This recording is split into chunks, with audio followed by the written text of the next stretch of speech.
سلامونه دوستانو، یو ځل بیا ستاسو په خدمت کې په الماني ژبه باندې درې جملې جوړوم.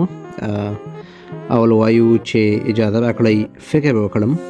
اجازه راکړئ فکر وکړم. دا جمله په الماني ژبه باندې داسې وایو: Lass mich nachdenken.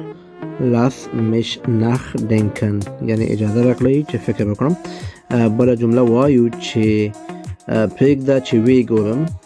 پرېږده چې ویې ګورم، نو دا جمله بیا په الماني ژبه باندې داسې وایو: Lass mich sehen. Lass mich sehen. Lass mich sehen. او یو بله جمله هم زده کوو، وایي چې اجازه راکړئ چې دا وکړم، یعنی یو کار وي، هر څه وي، اجازه راکړئ چې دا وکړم، نو دا جمله په الماني ژبه باندې داسې وایو: Lass mich das machen. Lass mich das machen. Lass وایي اجازه راکړه، او مخن وایي کولو ته. Lass mich das machen، یعنی